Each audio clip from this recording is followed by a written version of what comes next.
진짜 마지막으로 우리 학생들이 꼭 봐야 하는 문학 작품들. 나 집에 가고 싶어. 고전 시간은 공무도화가 가시리 구지가 황조가 정유수다 만분가 서동료 안hin가 아, 너무 많아. 근데 아직 안 끝났어. 후, 드디어 길고 긴 비문학 파트를 끝냈습니다. 길었다. 박수.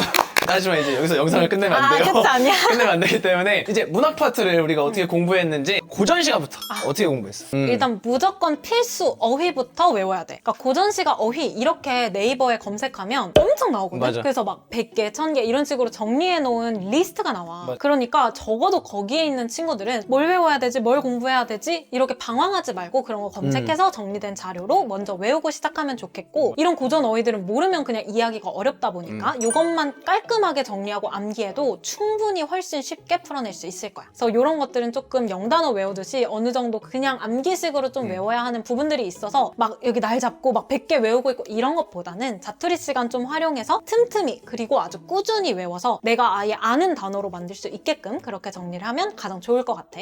그리고 나서 이 고전 시간만큼은 무조건 해설을 진짜 꼼꼼하게 봤으면 좋겠어. 그러니까 그냥 내가 작품 보고 아 이런 내용이네 저런 내용이네 이렇게 하는 거랑 문제집 해설까지 꼼꼼하게 참고해서 내가 그거 바탕으로 공부하는 건 전혀 다른 차원이거든. 고전 시가든 아니면 뭐 현대 시든 그냥 시 같은 거 공통적으로 화자, 정서, 뭐 상황, 태도 이런 것들은 무조건 찾고 가야 될 것 같아. 이 네 가지만 잘 파악해도 어느 정도는 문제를 아마 잘 풀어낼 수 있을 거야. 그래서 앞으로 마주하는 모든 작품들에는 꼭 이 네 가지를 정리해 볼 것 이렇게 추천하고 싶어. 추가로 팁을 조금 더 드리자면 고전 시간은 약간 장단점이 좀 명확한 것 같아요. 단점은 말이 너무 어려워요. 근데 장점은 뭐냐면 주제가 한정적이에요. 주제가 그렇게 많지 않아요. 작가가 양반이냐 백성이냐에 따라서 주제가 나뉘어져요. 그 다음에 양반이 쓴 시 중에서는 자연 친화적이냐 임금님 사랑해요냐 아니면 국가에 대한 걱정이냐 이런 식으로 그렇게 크게 막 레퍼토리가 다양하지는 않아요. 그래서 좀 백성이 쓴 시 같은 경우는 또 대부분 본인들이 좀 살기 힘들다 이런 것과 관련된 이야기이기 때문에 고전 시간은 보면 볼수록 주제가 더 눈에 쉽게 들어올 거기 때문에 이 꿀팁들 잊지 말고 두려움 내려놓고 고전 시간을 봤으면 좋겠다. 고전 소설은 어떻게 했어 그럼? 고전 소설은 일단 유명한 작품들이 있어. 그래서 이 작품들을 모르는 학생들은 당장 책을 빌려서나 그 작품들을 얼른 문제집 사서 공부해야 되고, 맞아. 고등학생을 위한 고전 소설 이 책만 사도 정말 중요한 작품들 다 있거든. 맞아. 그래서 이 작품들 먼저 읽어보면 좋겠고, 읽고 나서는 뭐 애정소설, 영웅소설, 몽유록 이렇게 세 가지 이런 식으로 좀 어느 정도 구분할 수 있었으면 좋겠어. 그치. 그러니까 읽고 이 작품 알아 오케이가 아니라 어느 정도 특징적인 것들을 분류할 줄 알아야 된다 이 이야기고, 사실 대부분은 권선징악이긴 해. 그치, 그래서 이 맞아. 레퍼토리가 조금 정해져 있다 보니까 조금 구체적으로 설명해보면 애정소설은 사랑하다가 방해자가 등장해. 근데 결국에는 사랑을 잃어. 95% 이상 해피엔딩. 그치. 그래서 이거는 영웅소설도 마찬가지인 것 같아. 맞아. 그래서 뭔가 어려움을 겪는데 결국은 성공해내는 그런 패턴들이 반복되다 보니까 고전소설은 여러 개를 좀 읽어보면서 이 패턴 자체를 너희들이 복습하고 알게 되면 좋겠어. 여러 작품들을 보다 보면은 그게 여러분들 눈에도 충분히 보일 거예요. 좀 현대시에 대해서, 현대 작품에 대해서 이야기를 해보고 싶은데 현대시는 어때? 애들한테 이제 어떻게 느끼냐고 좀 물어봐. 고전 시가랑 현대 시를 비교했을 때 좀 받는 느낌이 어떠냐. 그러면은 고전 어휘가 없으니까 애들이 일단 마음이 편해진다. 그건 맞는 일단 말이야. 내가 보고서 이해할 수 있는 말들이니까. 근데 그렇다고 이해하기에는 고전 시가만큼 쉽진 않아. 일단 내가 알고 있는 단어들이니까 쉽겠지 이러면서 들어가다가 한 5분 있다가 선생님 무슨 말인지 모르겠어요.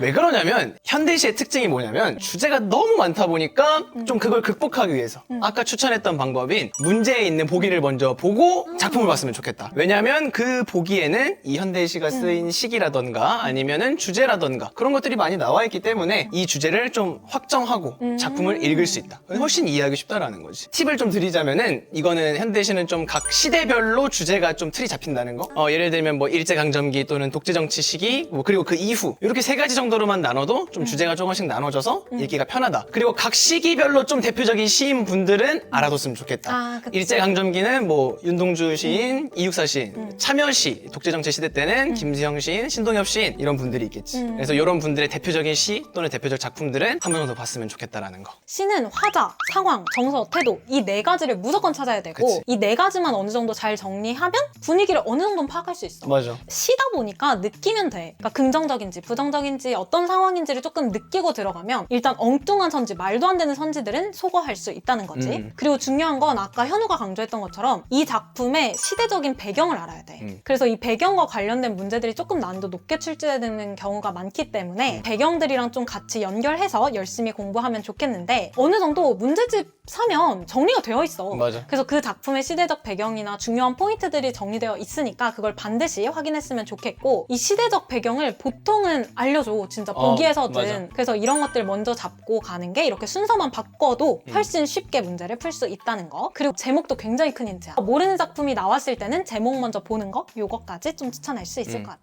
왜냐면 고전시는 사실 제목을 봐도 한자니까 그래. 감이 잘 안 오는 경우가 있는데 현대시는 제목을 보면 이런 느낌이 대충 오니까 대충. 윤동주 시는 쉽게 쓰여진 시, 왜 쉽게 쓰여졌을까라는 생각이 들면서 읽으면 시를 보기가 조금 더 재밌어질 수 있다는 거지. 현대시 짝꿍인 현대 소설은 어떻게 공부해야 된다고 생각해? 일단 현대 소설은 이야기잖아? 그치. 그래서 이 스토리를 잘 파악하고 소설을 그냥 잘 이해하면 돼. 그러니까 이게 좀 간단하고 단순한 말이지만 정말 단순해. 맞아. 그래서 그냥 읽고 내용을 잘 파악하라는 거거든. 그래서 너네가 주인공이라고 생각하고 혹은 그 상황이 있다고 생각을 하고 아 이랬겠구나. 이런 사건에서는 이런 마음을 느꼈겠다. 그래서 이런 행동을 했구나. 우리 왜 드라마나 영화 볼 때 막 주인공들 이해하면서 보잖아. 그냥 그 정도만 좀 이해해가면서 스토리를 따라가도 충분할 것 같다. 그리고 문제가 묻는 것들에 대해서 이 소설 내용이랑 잘 연계해가지고 이렇게 풀어주면 되고 그 소설 내용이 어디랑 연결돼서 이걸 설명하고 있네? 이런 식으로. 대신에 난 소설은 좀 실수하거나 틀리는 것만 좀 조심하면 될 것 같아. 맞아. 그래서 문제 좀 꼼꼼하게 읽는 거를 특히 소설 파트에서는 좀 강조하고 싶고 그리고 이게 전문이 다 나오는 건 아니잖아. 맞아. 그래서 현대소설을 내가 좀 잘하고 싶고 잡고 싶어 라고 하는 친구들은 전문을 읽어보는 것도 나쁘지는 않은 것 같아. 맞아. 뭐 앞부분 줄거리를 뭐 주거나 뭐 중간 부분에 줄거리를 주는 경우가 있긴 하지만 사실 그 한두 줄 안에 담겨있는 사건이 되게 많아가지고 그런 것들을 한번 관심 있으신 분들은 읽어보셔도 될 것 같고 나는 문학작품 중에서 현대소설이 제일 꿀잼이다.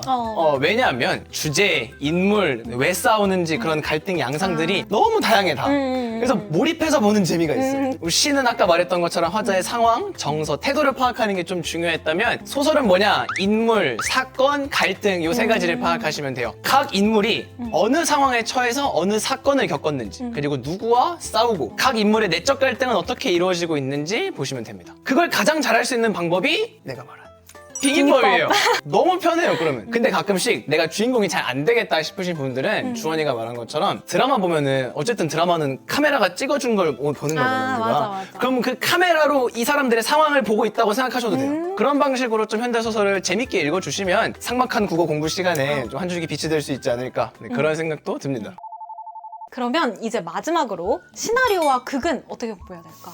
시나리오와 극은 진짜 많이 나오진 않아요. 근데 모의고사에 나오기는 해요. 나오긴 해. 나오면 어떻게? 땡큐 외치는 거예요. 따봉 날리고 다 맞으셨으면 좋겠어요. 저는 개인적으로. 아 진짜. 왜냐면 나머지 방금 우리가 얘기했던 네 가지 갈래보다 훨씬 쉽고요. 여러분이 이해하기도 쉬워요. 방금 현대소설 볼 때 드라마 보듯이 보라 했잖아요. 드라마 대본을 여러분한테 주고 있는 거예요, 지금. 빙의법은 아까 말했던 것처럼 내가 그 등장인물이 된 것처럼 주인공에게 몰입하라 그랬는데 아예 대본을 제공해주니까 빙의법을 사용하기가 너무너무 쉬운 갈래죠. 큰 부담 없이 해결할 수 있는 부분이라고 생각이 듭니다.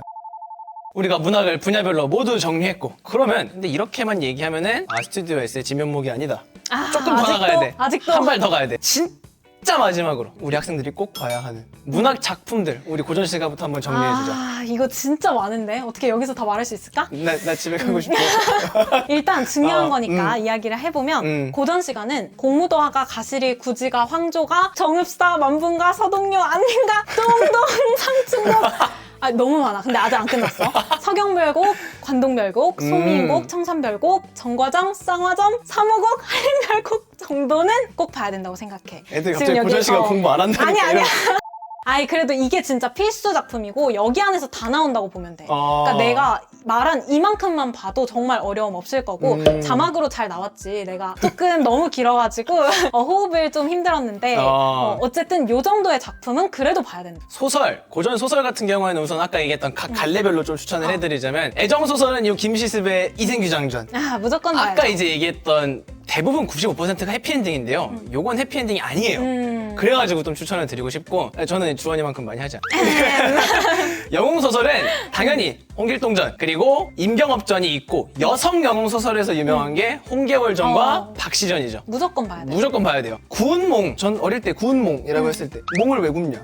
이 몽자가 꽃몽자니까. 몽유록 소설이자 동시에 적강형 소설이에요. 천상계와 지상계를 왔다 갔다 하는 소설이기 때문에 꼭 한번 보셨으면 좋겠고 첩간의 갈등. 그러니까 본처와 첩간이 서로 싸우는 한마디로 이제 가족 싸움이란 얘기죠. 그런 대표적인 예시 사시남전기. 이것도 대표적인 소설이기 때문에 보셨으면 좋겠고 별주부전, 토끼전이라고도 하죠. 심청전, 춘향전, 뭐 양반전 이런 것들도 굉장히 유명해서 한 번씩은 꼭 보시고 가셨으면 좋겠습니다. 현대시는 어떤가? 이거. 아, 현대시는 너무 많아서 네.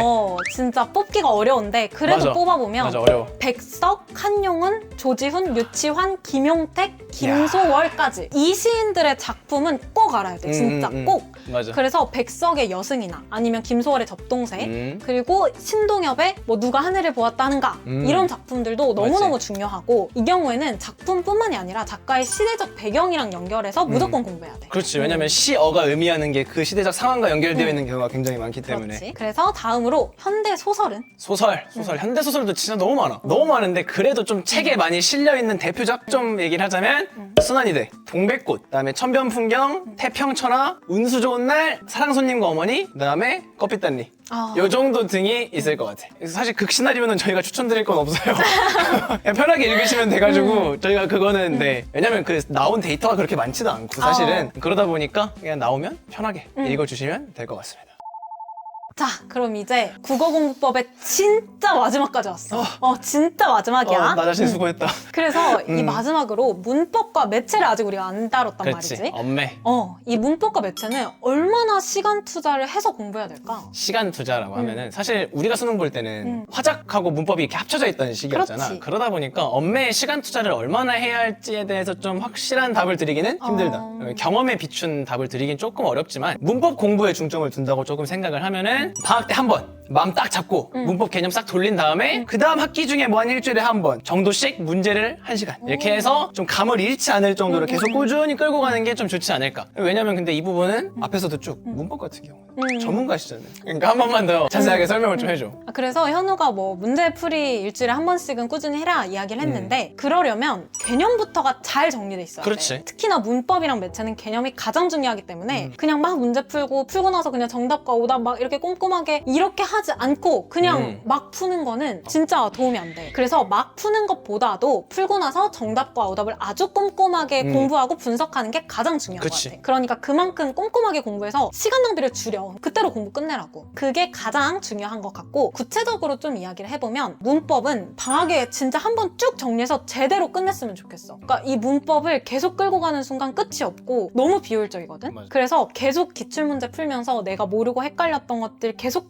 확실하게 공부하고 이렇게 헷갈리는 선지들 제거해가는 연습이 되어야 문법을 확실하게 잡을 수 있다. 문법을 추가로 필기하고 기출 내용 바탕으로 공부해서 문법 구조화를 아주 완벽하게 하는 거지. 그 친구가 이제 단모는 뭐야? 라고 했을 때 그냥 이해, 위해, 그래, 싹 나가게. 그렇지. 그래서 문제도 이렇게 나오겠구나까지 떠오르면 그냥 뭐 베스트고. 문제 풀이 하면서 그냥 간만 잃지 않으면 되는 그렇지. 거니까. 그 정도 수준이 되면. 그래서 결국은 개념을 아주 완벽하게 공부를 하고 나서 기출로 추가 공부를 해라 라는 이야기고 매체로 넘어가면 매체가 용어를 진짜 꼼꼼하게 공부해야 돼. 그러니까 이걸 잘 안 해두면 꼭 한두 개씩 틀리는데 매체에서 틀리면 엄청 손해야. 그래서 매체에서 틀리지 않게 개념 확실하게 정리해놓고 매체의 특성을 비교하는 문제 이런 거 나오잖아. 그러니까 되게 형식적인 면도 있는데 매체는 이 기출문제를 풀면 확실히 빠르게 감을 잡을 수 있어. 매체 공부 안 했는데요? 지금부터 하면 할 수 있어. 그래서 까다로운 영역도 아니기 때문에 그런 식으로 공부를 하면 될 것 같고 다만 최상위권 친구들도 가끔 한 개씩 틀리더라고. 맞아. 그러니까 실수하지 않게 개념 비지 않게 아주 꼼꼼하게 잘 끝내는 게 가장 중요하고 이 매체와 문법을 좀 비교해서 보자면 매체보다는 문법에 좀 더 시간을 투자하는 게 맞는 것 같아. 아무래도 내용도 더 많고 난이도가 조금은 높으니까.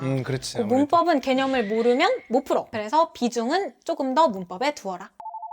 비문학, 문학, 문법, 화작, 그 다음에 노베이스, 중위권, 상위권 너무 많아요. 카메라가 이제 친구같이 느껴지기 시작하는데 오늘 우리 수능 국어 공부법에 대해서 우리가 아는 모든 걸 다 쏟아낸 것 같아. 어땠어? 일단은 나는 지금 솔직히 말하면 힘이 빠져. 진이 빠지는데 그러니까 내가 오늘 내 국어 공부법을 진짜 완전히 털은 것 같아. 진짜 탈탈 털었거든. 친한 동생들이나 과외 학생들이 국어 너무 어려워요. 어떻게 풀어야 돼요? 알려주세요 할 때마다 좀 요약해서 핵심만 알려줬지 이렇게 이렇게 자세히 내 공부법을 싹 다 풀어서 설명한 건 진짜 처음이거든. 그리고 이 영상을 보고서도 국어를 못할 순 없다고 생각해. 진짜 내가 그 정도로 자부심 있거든. 와우. 국어를 좀 현명하게 잘 공부하고 싶은 친구들에게 진짜 도움이 될 거고 아니 도움이 안 될 수가 없는 방법이기 때문에 실천은 우리 친구들의 몫이라는 거. 아하. 저희가 할 수 있는 모든 걸 다 했다고 말씀드릴 수 진짜. 있고요. 꼭 이 영상을 보시고 국어라는 과목에 흥미를 느끼시고 성적이 오르는 경험을 하셨으면 좋겠다라는 말씀을 드리고 싶습니다. 입시에 대한 고민을 공유하고 저희에게 간단한 질문을 할 수 있는 카카오톡 오픈 채팅방이 있는데요. 어떻게 들어가냐면요. 카카오톡 앱을 켜시고요. 가운데에 말풍선 2개 있는 곳에 들어가시면 오픈 채팅이라는 란이 뜹니다. 그곳에 스튜디오 S를 검색하시고요. 그룹 채팅을 누르시면 서울대생과 함께하는 스튜디오 S가 뜹니다. 클릭하시고 그룹 채팅 참여하기 버튼을 누르시면 저희 영상이 언제 올라가는지 같은 업로드 일정과 간단한 입시 관련 질문들을 공유하실 수 있습니다. 자세한 내용은 아래 설명란을 참고해주세요. 그럼 이제 내신 공부 이야기를 한번 해보려고 하는데 혹시 본인의 내신 성적이 좀 어땠는지 자랑을 좀 해주시죠. 일단 국어는 고등학교 3년 내내 올 1등급이었고 가장 많이 틀린 게 1개였던 것 같아.